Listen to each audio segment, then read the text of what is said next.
Joining me now to discuss is Wisconsin Congressman Sean Duffy, author and syndicated columnist Michelle Malkin, and Dr. Dina Grayson, who ran for Congress as a Democrat in 2016.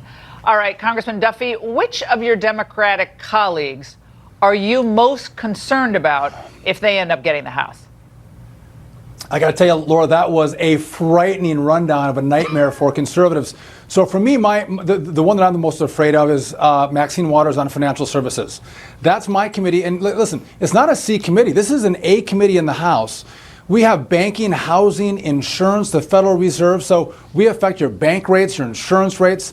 Everything we do, your 401k, your retirement, this committee touches, and Maxine Waters, the leader of the impeach Trump movement, will chair this committee. And I think what you'll see is rates will rise for banks on the insurance side and across this space. So that's number one. But number two, I would look at Adam Schiff. I think it's so important that we find out what was going on inside the FBI and the DOJ.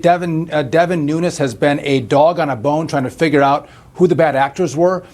Devin will lose that seat. Adam Schiff will scrap that investigation, and we'll never know the partisanship in politics in the lead up to 2016 and how that transitioned into the Mueller investigation that's still going after Trump today. All right, Michelle Malkin, you heard my nightmare scenario. What is your most nightmarish vision of how this could go down and what voters across the country, must be focusing on 20 days before this election? Well, I think that you should take that Meet the Chairman graphic and replace the caption with Legion of Democratic Doom. These are the worst of the far left's super villains, and it does leave a chill up my spine, and I think it should drive every independent and Republican voter, every fair-minded voter out there to the polls on November 6th.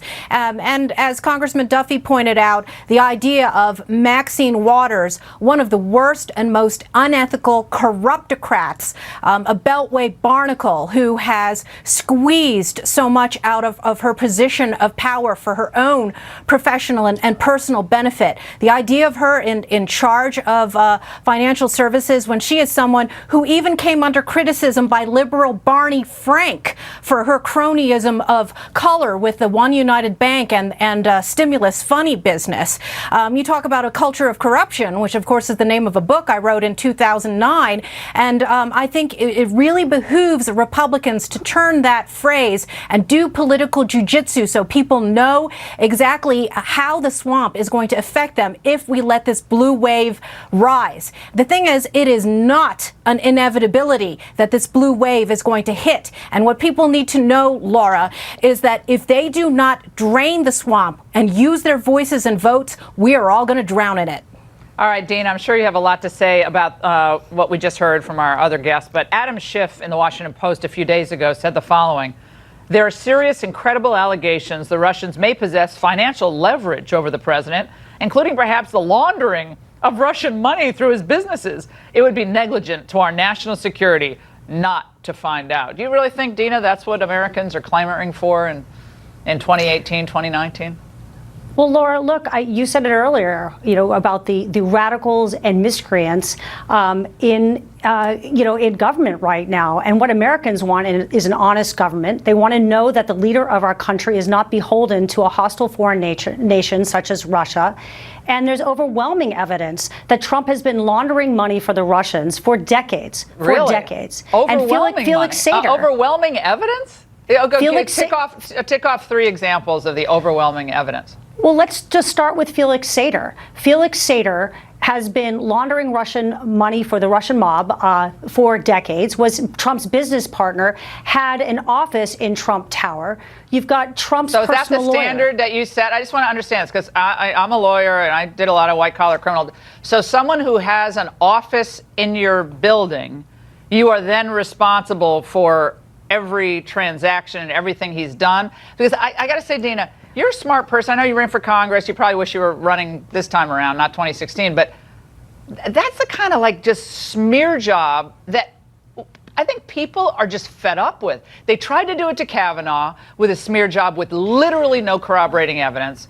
And now you say something on national television I mean, God bless you. That is just like ridiculous. There is I disagree no with you, Laura. factual foundation on that. That is None. not true, Laura. There is factual foundation. And in Okay, fact, what business interest does Donald Trump have in Russia over the last 3 years? What business interest does he have? Or 5 years? What interest does Russia have in Trump? Okay, what they have been doing is buying. Look at Trump Soho. Trump Soho, 70% of the units were bought in cash transactions with anonymous LLCs. That is a hallmark of money laundering. That is a flashing red light. Okay, then you got to go to Toronto. Spend some time in Toronto, Dina, because every building in Toronto, all these buildings are going up, and Sean, I'm sure you've seen them if you've been up there. People are just dumping money in real estate because it's a safe haven. To build in New York or buy real estate in Paris or Moscow. People are doing it all over the world, and especially the Chinese. Duffy, I want to go to you because I think what we're seeing here is the Democrats taste it. They taste in what they believe is an inevitable rush in the House of Representatives of power and authority to kind of get back for the last 2 years and the embarrassment of 2016. And they do have a lot of drive right now. They have some wind at their backs. I'm not going to try to sugarcoat it. Mm-hmm.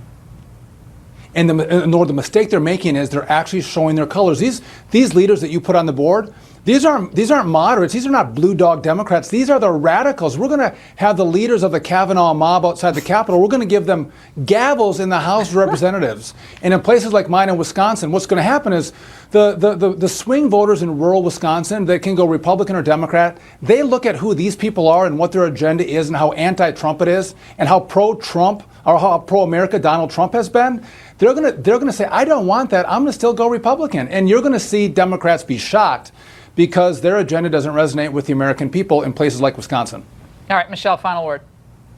Yeah, it really is the jobs versus mobs midterm. And, if Dr. Grayson were honest, she would acknowledge that there has been a referendum on the very agenda that she's laid out. And her own husband, who is really, I think, the godfather of Democratic mobism, somebody who accused Republicans of being likened to al-Qaeda, somebody who hounded peaceful Republicans who were meeting in a Perkins restaurant, one of the most unhinged members of Congress that came under criticism by other Democratic leaders for how out of control he was rejected just a couple of months ago. And so if you think that Russia, impeach is going to get the Democratic Party anywhere, why don't you look at you and your husband's own political fate? I hope that is the fate, too, on November 6th. All right, Dina's got to respond to that, Dina.